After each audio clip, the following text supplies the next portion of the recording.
How to get more clicks on Pinterest. Hey guys, welcome back to the YouTube channel. Today we'll be taking a look at how you can get more clicks on your Pinterest account. So let's get into it. Now, Pinterest is a great visual platform that will enable you to engage people into your business or into your website. You can really create a lot of curated content that can help you in getting more viewers and more affiliates, more clicks on your website, or more sales as well.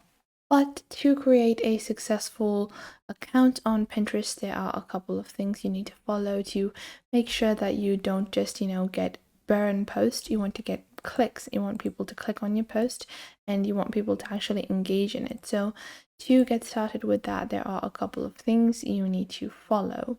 First off is to have good pins.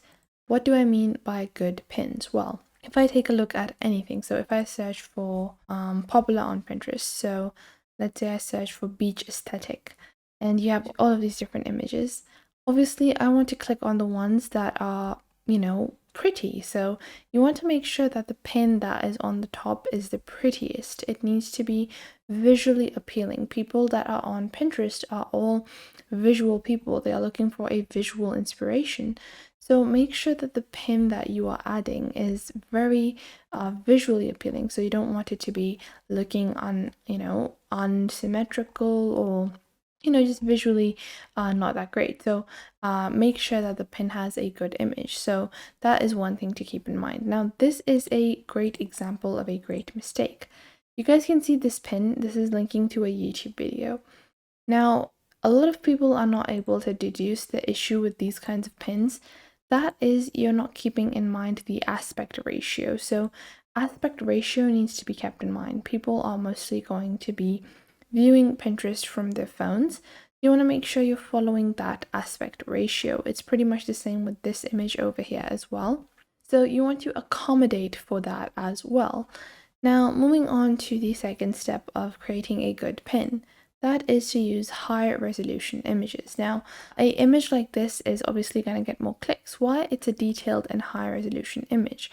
These images get more clicks because they have good pixel quality, there's clarity, and the image itself is visually appealing.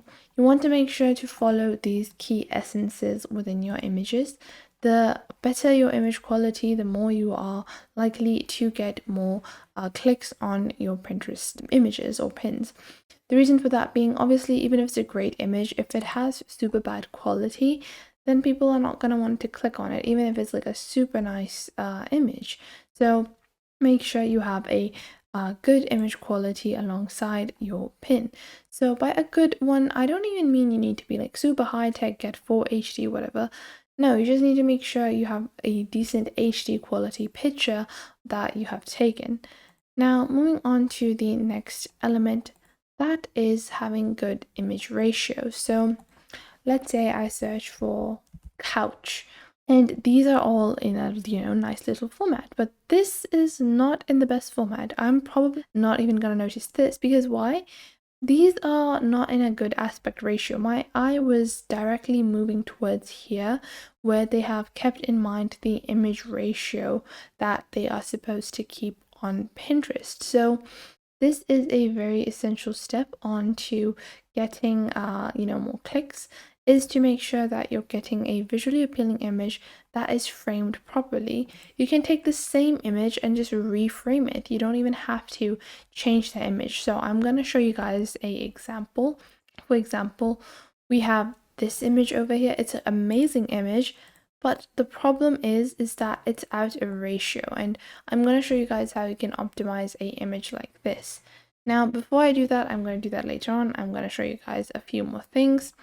Then you have your text ratio. Now, if I'm looking to buy a couch, which image am I likely to click? It's probably this one. Why? It has text on it.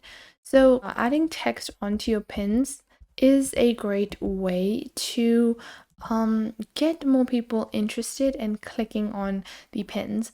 Obviously, if someone is looking for just visual inspiration, obviously they're not going to care. But people that are looking for a specific product or services are going to be focusing on finding text. So top 15 Airbnb. Obviously, all of these posts, I'm not going to click on this if I search this, but I am very likely to click on this one, this one, this one, all of these text images. Why? They have a indicator, a direct indicator of what the pin is about, what I'm going to get when I look at this pin. So it's going to be a good investment of my time to look at these pins rather than just opening up a pin and being like, oh, it's just a random picture and moving forward. So you want to make sure you add text to your pins as well. Then the last thing that makes a successful Pinterest post is a visual call to action. Now, if I search for Amazon templates, now you guys can see there are a bunch of different templates available, but this one says free template download. It has a very direct call to action button. So you want to make sure that there is if you're trying to sell something or, get people to perform a certain idea, then you need to have a very clear call to action button on your pin. So if I take a look at this is a printable journal, but there's no call to action. I am not very likely to provide them with anything more than just, saving their image.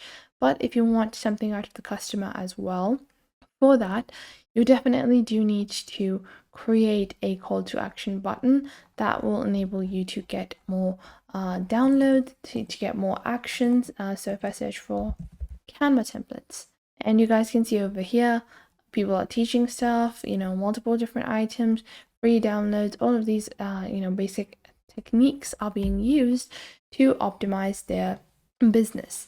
Now, taking the example of the bad image, you can use Canva templates and presets to optimize your image. So you can just search for Pinterest pin and it will give you multiple different pin templates that you can use and apply to your pins as well, such as this one if you're looking to create listicles.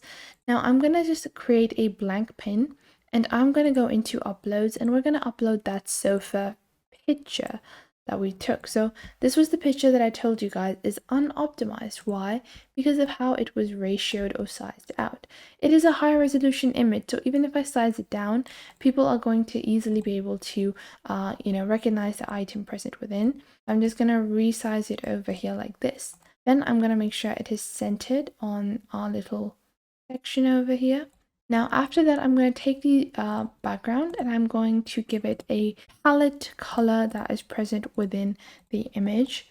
I think I'm going to go with this one. And once I do that, I'm going to zoom in and now I can go into elements or I can go into text over here and I can add any kind of basic text like this one. So I'm writing the coziest sofa. So the coziest sofa for all your life. Obviously you can add whatever you want. This is just sample text. But whatever you're trying to sell or promote, you want to add that. And I'm just going to add it over here like this. And then you can add your call to action in the down below section. And you have a far better aspect ratio for your consumers or the people that are looking to, have. So these are some of the key elements that build a successful Pinterest pin. So I hope you guys found this video helpful and you are now able to get more clicks on your Pinterest pins. Make sure to leave a like and subscribe to our YouTube channel, and I will catch you guys in the next video.